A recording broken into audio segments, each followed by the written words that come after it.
The morning of April 22, 2017, began like any other for Emily Carter. The air was cool but mild, the kind of early spring morning where the mist hangs low and the smell of damp earth lingers after a night of rain. At 32, Emily had a routine she rarely broke.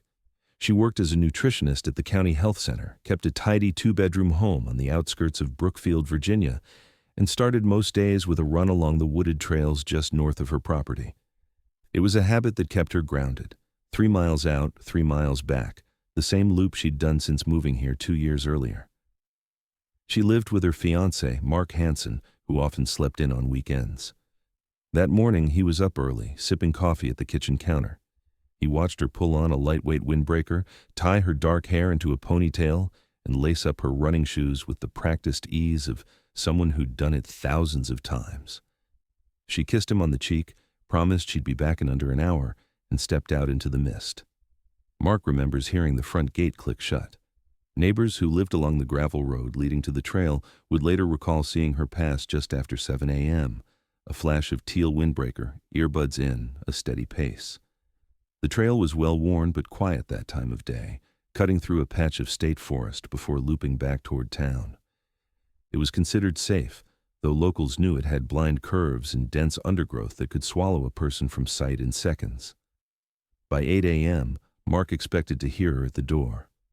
By 8:15, he was pacing. He texted her, no reply. By 8:30, he drove to the trailhead, her usual starting point. Her car was still in the driveway. At 9 a.m., Mark called the sheriff's office. Deputies arrived within the hour, taking his statement while 2 others walked the first mile of the trail. When they found no sign of her, they called in more manpower. By midday, local volunteers, off-duty firefighters, and even high school track athletes had joined the search. K-9 units swept the path, noses low, moving in widening arcs. One of the dogs stopped at a muddy bend near a small footbridge, sniffed, and then lost the scent completely. There, pressed into the damp earth, was a single footprint, a left running shoe, matching the model Emily owned. Just ahead, the trail curved and the grass began. No scuffs, no broken branches, no signs of a fall. The print simply ended, as if she had stepped into thin air. The discovery rattled everyone. Sheriff's deputies marked the spot and began canvassing the area. Volunteers were told to stay within sight lines, but the woods were thick and easy to get lost in. Searchers called her name over and over, their voices swallowed by the trees. Nothing came back. That afternoon, detectives from the county joined in, reviewing whether this was an accident, a planned disappearance, or something darker. It was rare for someone to vanish so completely in such a short span of time. By nightfall, every path and side trail within 2 miles had been walked at least twice. Nothing of hers, no jacket, phone, or discarded earbuds, was found. The absence of a struggle puzzled investigators. If this had been an abduction, there should have been drag marks, disturbed soil, something. If she had simply collapsed, they should have found her nearby. Search teams stayed out until midnight before being pulled back for safety, planning to resume at dawn. By the second day, the tone shifted. Helicopters scanned the forest from above, infrared cameras looking for any trace of body heat. Dive teams checked the river 2 miles east.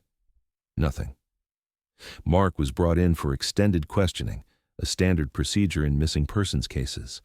His timeline, morning coffee, watching her leave, calling when she was late, was consistent with phone records and neighbor sightings. He was released without charges. In the following 48 hours, small-town fears began to grow. Theories ranged wildly. An opportunistic predator had been waiting. Someone from her past had tracked her down, or maybe, as some whispered, she'd simply decided to leave. But her family pushed back hard against that idea. Emily had no history of depression, no secret debts, no sign she wanted to abandon her life. She had a wedding planned for October, deposits paid, invitations already printed.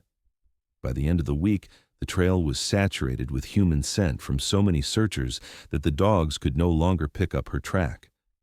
The single footprint remained the only concrete clue, a silent reminder of the point where she was last known to exist. And while detectives kept combing through tips and leads, one unsettling fact settled in among the searchers and family alike.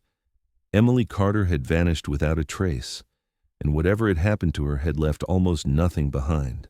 It would be the first of many nights where Mark sat awake in the dark, replaying that last moment, her hand on the door, the sound of her voice saying she'd be back soon, wondering what path she took that led her away from him for good. And it would be the moment the town began to learn that sometimes a single footprint can be the only thing left of a person's life. In the first hours after Emily's disappearance, the search moved quickly from cautious optimism to a frantic, coordinated operation. By mid-morning, the county sheriff's office had set up a mobile command post at the trailhead, folding tables and radios spread out under a canvas tent. Deputies logged every volunteer, assigning them to sectors of the woods on a grid map, while firefighters brought in portable generators to power floodlights for the night ahead. The air carried the scent of wet leaves and diesel exhaust, the sounds of barking K-9 units cutting through the low murmur of voices. Detectives began by looking close to the trail, close to the life Emily had left behind. They spoke with other morning runners, many of whom recognized her face immediately from the missing flyers hastily printed and taped to signposts. Most had nothing new to offer. A few remembered passing her on previous mornings, her pace steady, her gaze forward. But no one had seen her that day.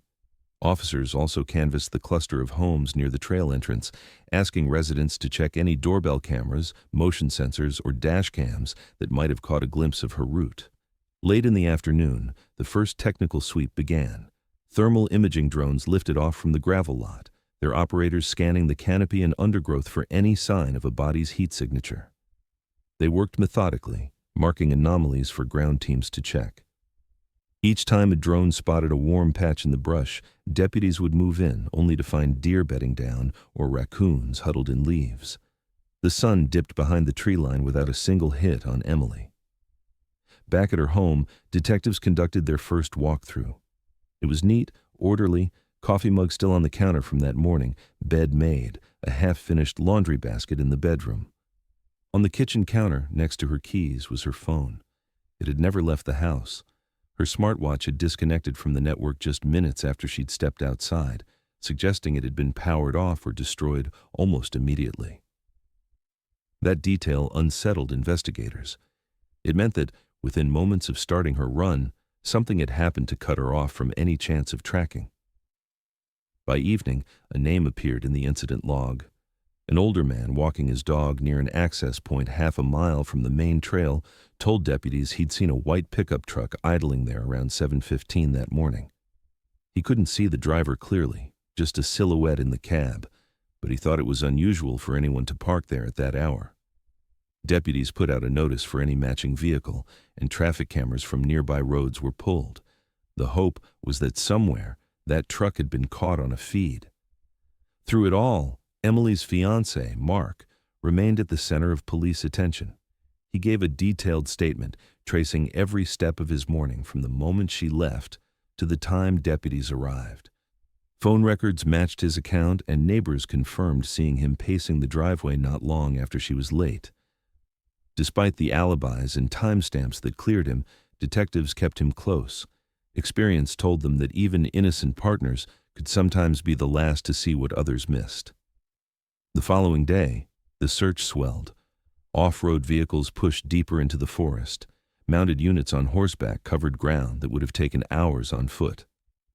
The problem, investigators realized, was that the sheer number of searchers, hundreds by now, was trampling the very evidence they were desperate to find.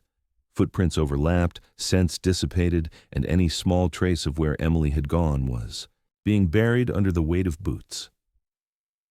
By the end of that 48-hour window, the case was already slipping into a dangerous phase. There was no ransom note, no confirmed sightings, no sign she had left on her own. Just a single witness with a truck description, a disconnected smartwatch, and a trail that had been scoured almost to destruction. The urgency was still there, but so was the creeping frustration. They knew the first 2 days were their best chance to find her alive, and those days were already gone. By the end of the first week, The once constant sound of searchers calling Emily's name had faded from the woods. The official search scaled back, replaced by a slower, more methodical investigation. Detectives now relied on tips from the public, but the reality of those tips quickly set in. Most were wrong, misleading, or outright fabricated. Call after call came into the sheriff's office, each raising a glimmer of hope, only to collapse under scrutiny. A woman swore she saw Emily browsing the produce aisle at a Walmart 20 miles away. Investigators rushed to pull the security footage, only to watch a stranger of similar build walk past the cameras, unaware she'd just been mistaken for a missing person. Theories began to harden into two camps. Some believed Emily had been snatched by a passing motorist, taken far from Brookfield before anyone could react. Others were convinced the perpetrator had to be local, someone who knew her running schedule well enough to intercept her without being seen. Both ideas carried weight, but neither had evidence to push it past speculation. Detectives leaned toward the local theory. Rural crimes of opportunity often weren't random, especially when the victim had a predictable routine. In early May, a small discovery seemed promising. A volunteer clearing brush near a trail bench found a few strands of hair snagged on a splintered edge, along with some fibrous threads caught in the wood grain. The bench sat just beyond the muddy bend where Emily's footprint had been found. The samples were sent to the state lab, and for a week, the family clung to the hope that it might be her hair, or at least a match to a suspect. But when the results came back, they were inconclusive. No usable DNA, no match in the database. The bench became another dead end, a detail in the file, but nothing more.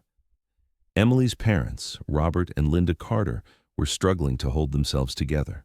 They agreed to a local news interview, sitting side by side in their living room, her graduation photo propped on the table between them. Robert's voice cracked as he asked anyone with information to come forward, promising they didn't care about justice, just answers. Linda stared into the camera, her voice low but steady, saying she believed someone out there had seen something, and that silence was as cruel as whatever had happened to her daughter. While the Carters tried to keep the case in the public eye, another conversation was taking place far from the newsroom, online. Facebook groups, Reddit threads, and local message boards lit up with theories, some well-reasoned, others bizarre. One rumor kept surfacing: a man who lived deep in the woods north of the trail, a recluse who rarely came into town. Locals described him as strange but harmless, someone who lived off the grid and hunted for food. As the story spread, he became a shadowy figure in the public imagination, cast as the kind of predator who could make someone disappear without leaving a trace. Detectives took the rumor seriously enough to check it out. A small team hiked to the man's cabin, a weathered structure surrounded by rusted tools and stacked firewood. They searched the property, questioned him, and looked for any sign Emily had been there. They found nothing. No trace of her clothing, no belongings, nothing suspicious enough to hold him. The man seemed more annoyed than concerned, telling deputies he'd been in bed with the flu that entire week. His alibi, thin as it was, couldn't be disproven. By the start of June, the investigation was bogged down. Leads dried up as quickly as they arrived. Every hour put more distance between Emily and the moment she vanished, and every false lead pulled resources away from where they might have mattered. Inside the sheriff's office, the caseboard was still full. Maps pinned with colored markers, timelines of her last known movements, but there was an undeniable shift in the air. The urgency had cooled. Detectives still worked the case, but the energy of those first days was gone, replaced by the quiet grind of a search with no clear direction. For the Carter family, the absence grew heavier. Without new evidence, they were left to replay the same questions over and over. Who would want to hurt Emily, and how could she vanish so completely? The only thing worse than not knowing was the creeping sense that maybe no one ever would. And yet, somewhere in those thick woods, or far beyond them, the answer still existed, just buried deep enough to keep itself hidden a little longer. By the spring of 2018, the one-year mark of Emily Carter's disappearance passed with little public notice. The early storm of media coverage had long faded, leaving behind a quieter, heavier absence. The The posters that once stared down from every telephone pole, gas station window, and grocery store door had been bleached by sun, shredded by rain, or torn down altogether. Those that remained were brittle, the corners curling. Emily's face faded almost to transparency. In a few places, her image was half covered by newer flyers, advertisements for yard work, lost pets, and upcoming church picnics, layered over like the town itself was trying to move on. At the sheriff's office, the thick file marked Carter Emily was moved from the active investigations desk to the cold case shelf, where it sat beside other unsolved disappearances. Inside, the contents told a story of frustration, maps dotted with search grids, pages of interview transcripts, lab reports on inconclusive hair and fiber samples, dead-end witness statements. When her parents visited the station for updates, the lead detective would level with them quietly, off the record, that they had no viable suspects left, no active leads. What they did have was a timeline pocked with gaps they couldn't explain, and a witness description of a white pickup truck that now felt more like a mirage than a lead.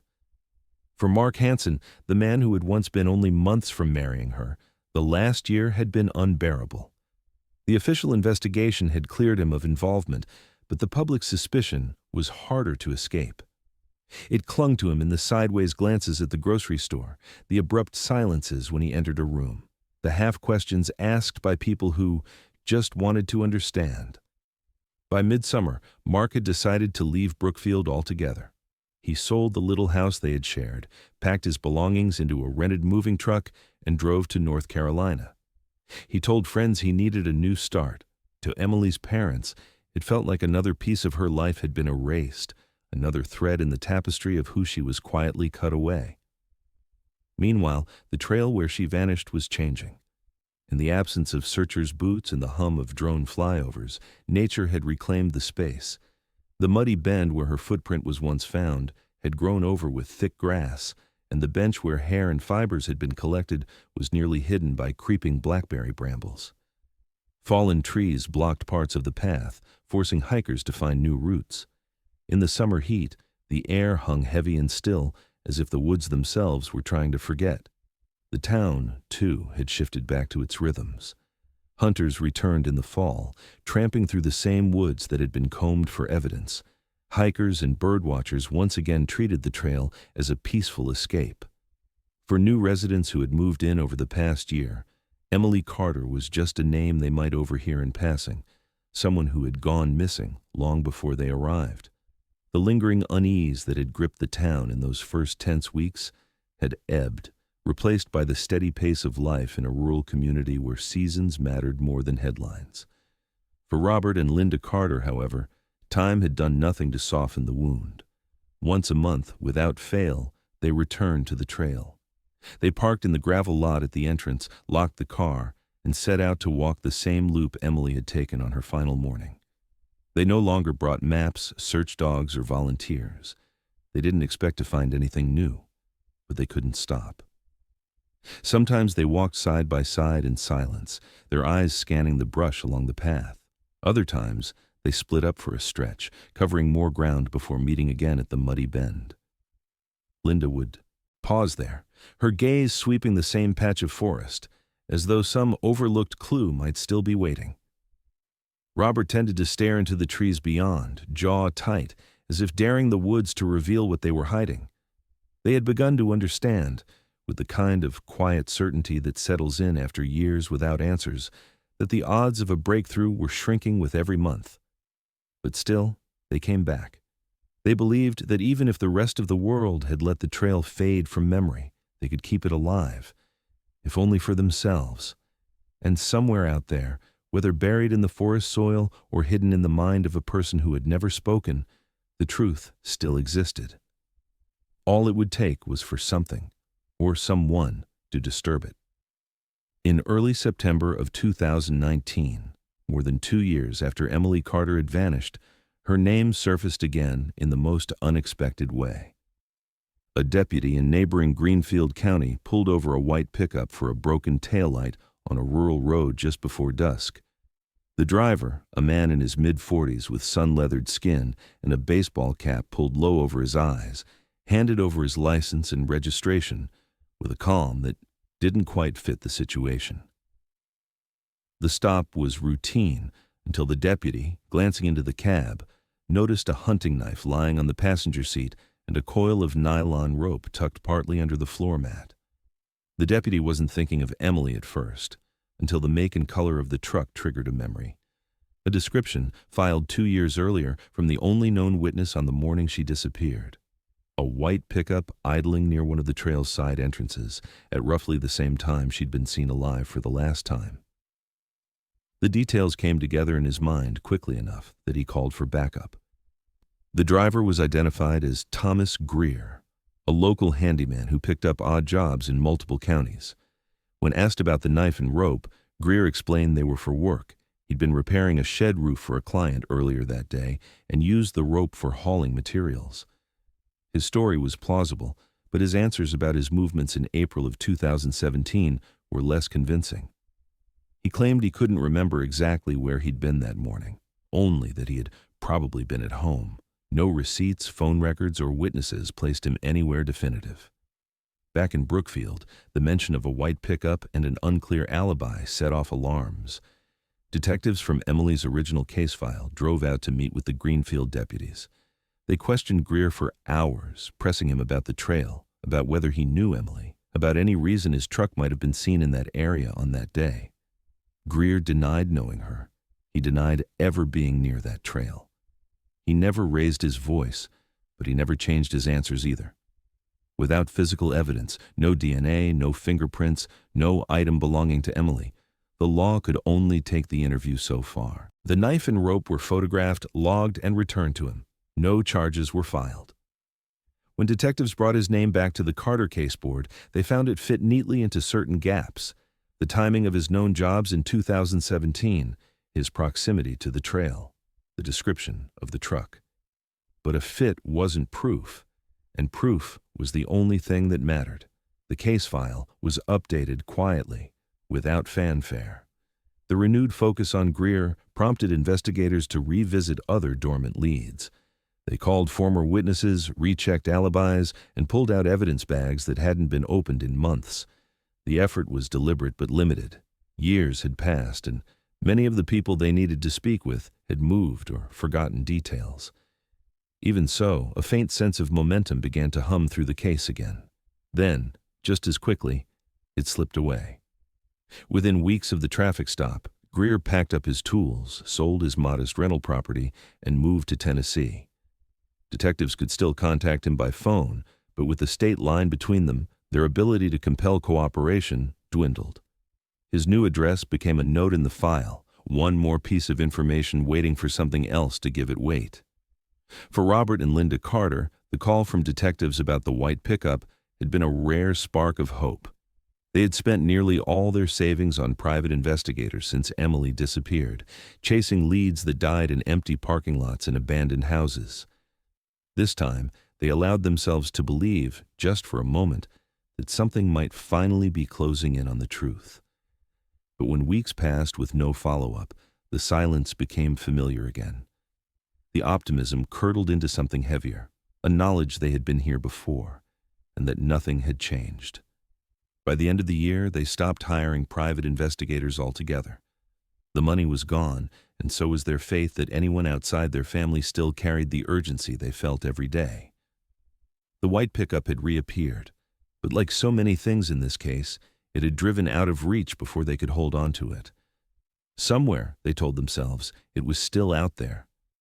But so was the man who had been behind the wheel. The summer of 2023 had been a wet one in Brookfield, the kind of summer where the ground stayed soft and the air felt heavy with the smell of earth and grass. On the far edge of town, just beyond the reach of the main road's pavement, sat a modest pig farm run by a man named Henry Wallace. His property bordered the same stretch of state forest where Emily Carter had disappeared 6 years earlier, a detail he rarely thought about anymore. The woods were just the woods to him, a backdrop to his life, a place the pigs occasionally wandered into when the fencing needed repair. One muggy afternoon in late July, Henry noticed one of his larger sows pacing near the property line, her snout buried deep in the ground. At first, he assumed she'd found some roots or a small animal carcass, nothing unusual. But the pig's persistence caught his attention. She wasn't just rooting. She was digging with purpose, pulling clumps of damp soil aside and snorting impatiently. Henry ambled over, wiping his hands on his jeans. By the time he reached her, she had already dragged something out from the earth. It was pale, small, and oddly shaped. For a split second, he thought it was a piece of wood or an animal bone. Then, as he bent closer, the shape registered, short, rounded with a distinct curve at one end.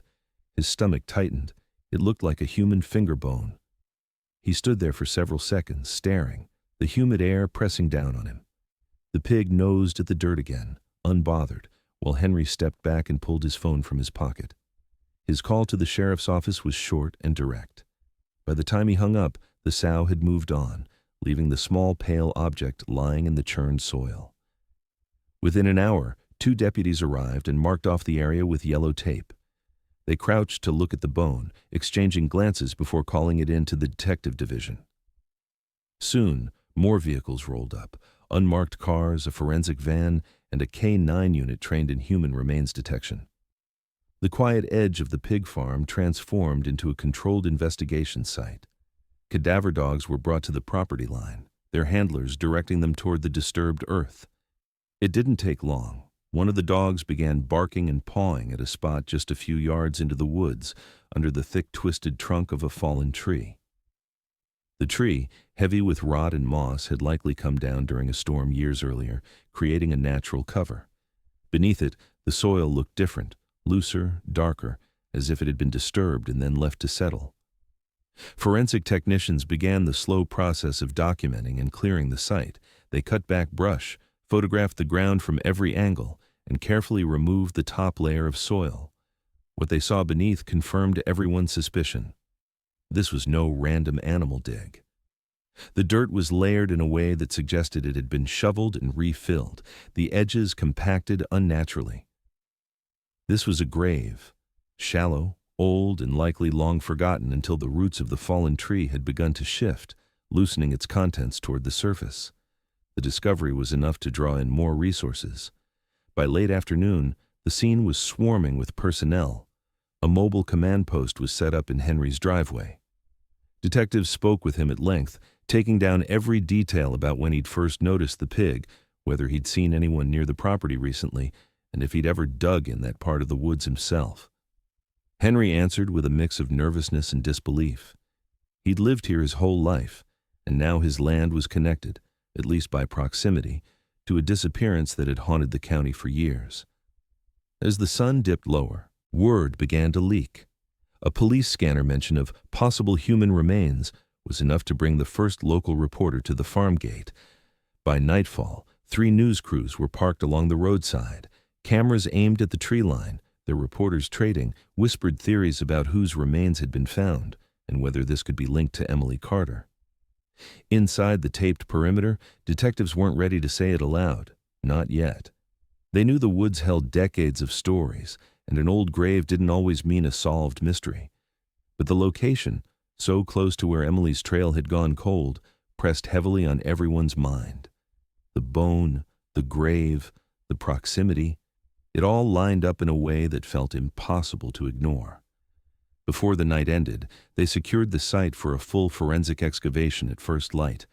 Whatever lay beneath that tree had been buried for years, maybe even since the spring morning Emily vanished. Now, for the first time in a long while, the case that had gone silent seemed ready to speak. The excavation began at first light, under the watch of deputies, forensic technicians, and a few plainclothes detectives who had carried Emily Carter's case for years. The air was damp, carrying the smell of turned earth and wet leaves, and every movement was deliberate. The fallen tree's roots twisted over the disturbed ground like a cage, forcing the team to cut away sections slowly so as not to damage anything underneath. Photographs were taken after each step, measurements logged, soil sifted through mesh screens. This was not a place for haste. Whatever lay here had been waiting for years, and there would only be one chance to recover it properly. Within the first hour, fragments of bone began to appear in the sifted soil, small, brittle, tinged with the dark stain of years underground. They were laid out carefully on a plastic sheet, each labeled and bagged. Then came the first piece that stopped everyone cold, a length of tattered, faded teal fabric clumped with dirt and root fibers. Even through the grime, the material was identifiable. Athletic polyester, the same color Emily Carter had been wearing on the day she vanished. A tech called over the lead detective, who crouched silently for several moments before nodding for the work to continue. As the dig deepened, more emerged. A rusted padlock, its shackle still closed, a length of chain, the kind you might use for securing gates or restraining something or someone. A crumpled sheet of thick plastic tarp, torn and muddied, with one corner still folded in a way that suggested it had once wrapped around something. Near the largest section of bone, they found a partial skull. The medical examiner on scene made a quiet note of a visible fracture on the back of the cranium, a depression consistent with blunt force trauma. It was only when the remains were gathered for transport that another detail emerged. The bones were incomplete. Several were missing. Entirely. Parts of the arms, sections of the rib cage, and most of one leg. The working theory was immediate. In the years since burial, animals had likely disturbed the grave, carrying pieces away into the woods. The fallen tree may have shielded most of the site, but time and nature had still taken their toll. That absence complicated identification. Without a full set of remains, DNA recovery could be more difficult, and even a match would not be instantaneous. The detectives understood the frustration that lay ahead, but there was no question in their minds. They were now working a homicide. The nature of the burial, the bindings, the head injury, and the healed fractures noted by the medical examiner suggested more than a single act of violence. Whoever this person was, they had been restrained and injured before their death. The implications rippled through the team. If these were Emily's remains, and few doubted they were, it meant her final days had not been quick or merciful. Those healed fractures hinted at survival after earlier injuries, a period of captivity that no one had imagined until now. That detail alone changed the scope of the investigation. This was no opportunistic snatching gone wrong. It suggested planning, control, and someone willing to keep their victim alive for reasons yet unknown. News of the find leaked before the site was even cleared. Reporters who had camped out by the farm gate the night before were now speaking into cameras about significant developments and possible human remains linked to the 2017 disappearance of Emily Carter. The sheriff's office refused to confirm, offering only that the remains would be sent to the state lab for analysis. But in Brookfield, word moved faster than any official statement. By afternoon, the connection was being discussed in the diner, the grocery store, and on every local Facebook group.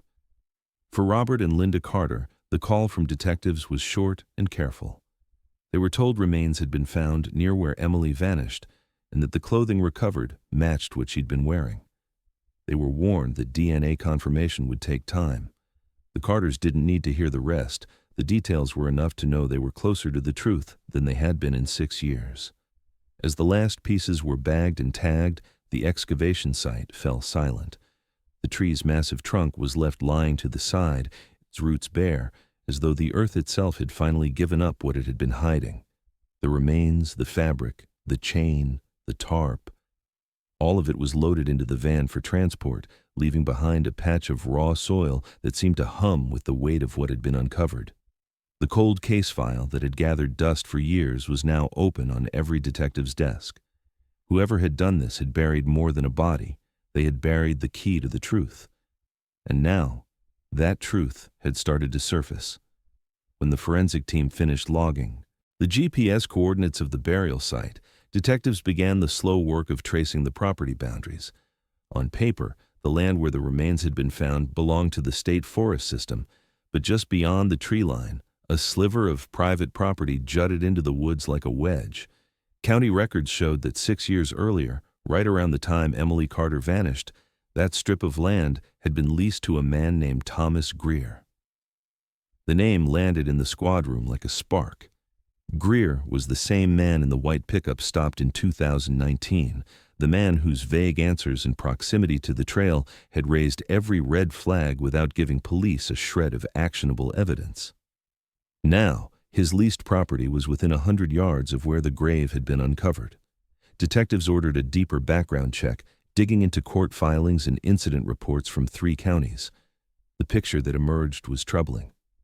Years earlier, Greer had been the subject of 2 restraining orders, one from a former girlfriend who accused him of repeated harassment, and another from a neighbor who claimed Greer had been watching her from the tree line outside her home. There was also a dismissed assault case in a neighboring county involving a woman who had been jogging alone on a rural trail. She had identified Greer as the man who grabbed her from behind, but the case fell apart when key evidence went missing. None of it had led to convictions, but the pattern was impossible to ignore. Armed with the new connection to the burial site, detectives brought Greer in for questioning. He arrived wearing the same detached calm he'd shown years earlier, greeting the officers as if he were meeting them at a hardware store. Across the table, they laid out what they had found: the location of the remains, the teal fabric, the padlock and chain. Greer didn't flinch. He claimed he hadn't set foot on that leased property since before Emily disappeared, insisting he had moved to Tennessee by then. When they asked about the rope fibers, his expression finally shifted, just slightly. Forensic analysis had matched microscopic fragments from Emily's recovered clothing to rope found in his old barn during a property search back in 2019. It wasn't the kind of match that could stand on its own in court, but it was specific enough to narrow their focus. Greer brushed it off, suggesting rope was common and could have come from anywhere. The interview lasted hours, circling back over the same questions. Did he know Emily Carter? Number. Had he ever been on the trail where she vanished? Number. Did he have any reason to believe her remains might be found near his leased property? Absolutely not. Without a confession or stronger physical evidence, the detectives couldn't hold him. But when he walked out of the station, they knew the case against him had shifted from suspicion to something much more tangible. Prosecutors were briefed in a closed-door meeting the next day. While the evidence was still circumstantial, the rope fiber match gave them a starting point. They began quietly building a case, pulling every report, every statement, every scrap of physical evidence that could link Greer to Emily. They knew it would take time, months, maybe longer, to make it strong enough to hold up in court. But for the first time in 6 years, the investigation had a target they believed in. Back at the Carter home, Robert and Linda were told only that the case was active again, and that a person of interest was under review. They weren't given a name, but Linda suspected. She had followed every scrap of news since the 2019 traffic stop, memorizing the details about the man in the white pickup. Now, with the burial site so close to his old property, her gut told her they were finally circling the right person. The question wasn't whether the case would move forward, it was how long it would take before the weight of the evidence pushed it into the open. And in the quiet between those moments, one thought kept pressing on the investigators' minds. If Greer had done this once, what were the chances Emily had been his only victim? Reconstructing Emily Carter's final hours was like trying to piece together a broken mirror. Every shard offered a glimpse, but none of them showed the whole picture on their own. It took months of cross-referencing cell tower logs, old property leases, and statements from people who hadn't thought about that April morning in years. Slowly, the timeline began to sharpen, and with it came a chilling clarity about how deliberate her abduction had been. Cell tower data placed Thomas Greer's phone within a mile of the Brookfield Trail network on multiple mornings in the weeks before Emily vanished. Some of those pings occurred at hours that made no sense for legitimate work. Just after dawn, when the trail was mostly empty except for a handful of regular runners. Investigators believe Greer wasn't there by chance. He was watching, logging her pace, her route, and the predictable window of time between when she left home and returned. On April 22, 2017, he moved from watching to acting.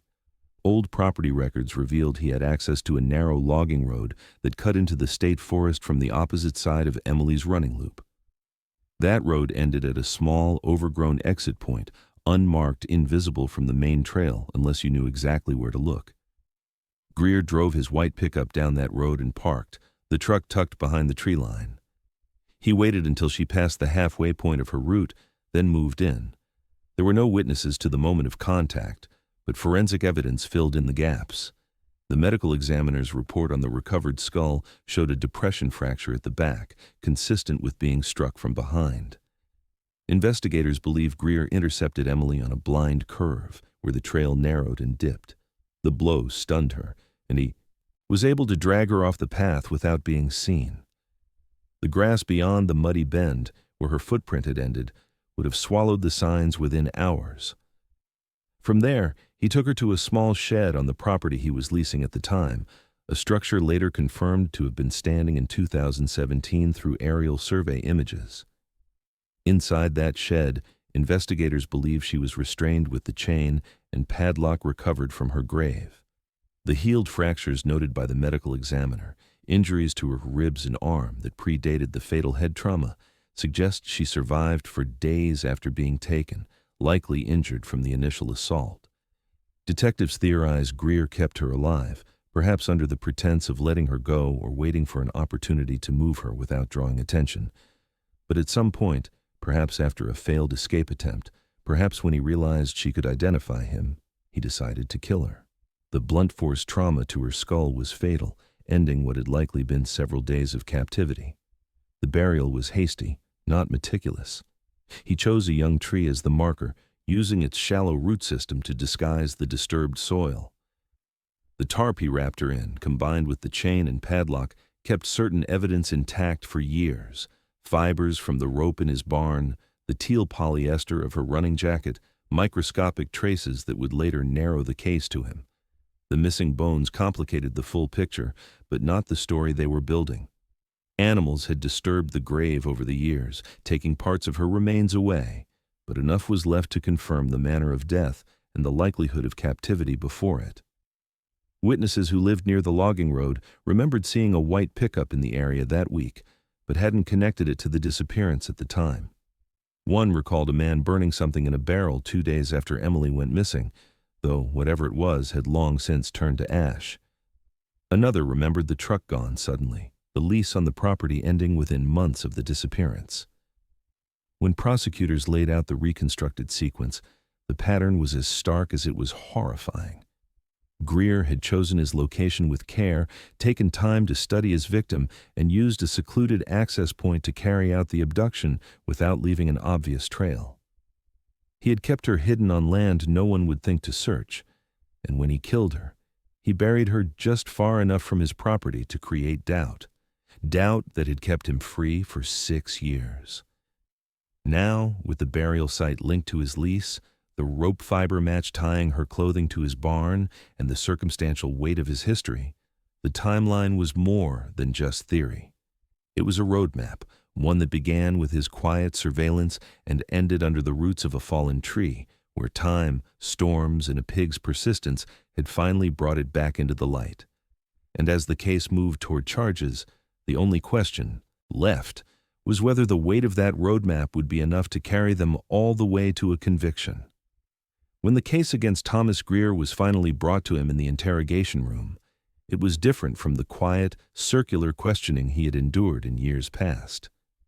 This time, the detectives laid the evidence out like a map, each piece leading to the next, every thread connecting him to Emily Carter.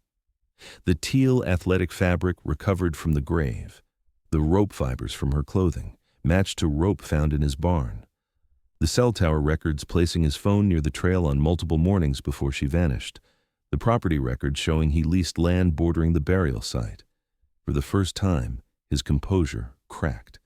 His eyes moved to the photographs of the grave, the tarp, the chain, and then to the medical examiner's report detailing the healed fractures and fatal head wound. Prosecutors had made their intentions clear.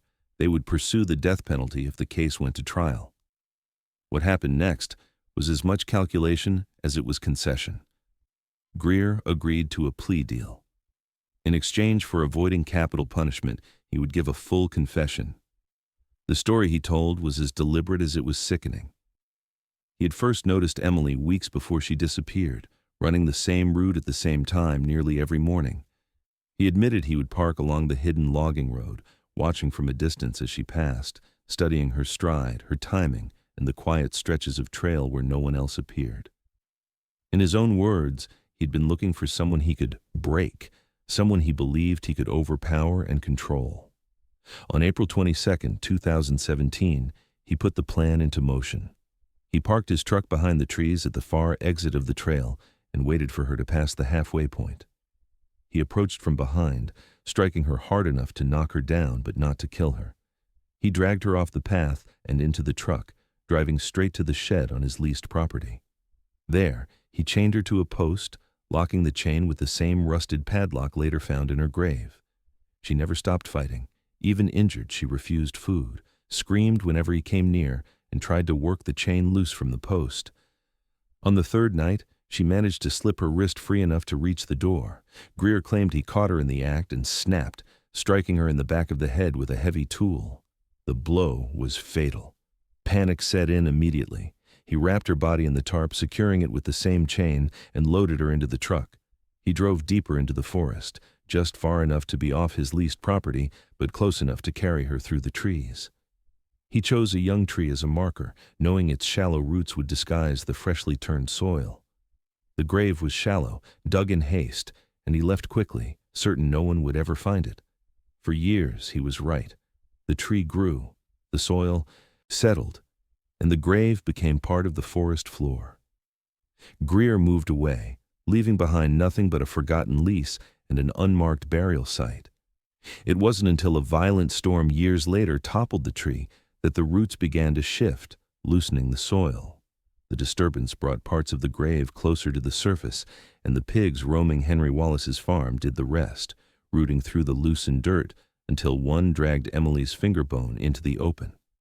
The confession was recorded, signed, and entered into evidence. For the Carter family, it was the first time they had heard the truth about their daughter's final hours. There was no comfort in the details, only the grim certainty that she had fought until the end. But it was certainty nonetheless, and certainty was something they had been denied for 6 long years. A month later, Emily's remains were returned to them in a simple wooden casket. The family chose not to make the service public. On a clear autumn morning, they gathered at a small cemetery on the edge of town, surrounded by the friends and relatives who had stood by them since the day she vanished. Linda placed a folded photograph of Emily, taken on her college graduation day, into the casket before it was lowered. Robert stood with his hand on the lid for a long moment before stepping back. The town, too, felt the shift. For years, Emily's absence had been a wound that never fully closed, an unanswered question that lingered in every whispered conversation about the trail. Now, with the truth laid bare, there was a strange mix of grief and relief. The horror of what had happened would never fade, but the uncertainty was gone. Greer was sentenced to life in prison without parole. In court, he showed no emotion as the sentence was read. For the Carter family, justice wasn't about his punishment. It was about ending the silence that had surrounded Emily's name for so long. The trail where she vanished still winds through the same stretch of forest, shaded by tall trees and dappled with sunlight in the mornings. Most people walk it now without thinking of her. But for those who remember, it's no longer just the place where Emily Carter disappeared. It's where she fought, where she was hidden, and where, against all odds, the truth found its way back to the surface.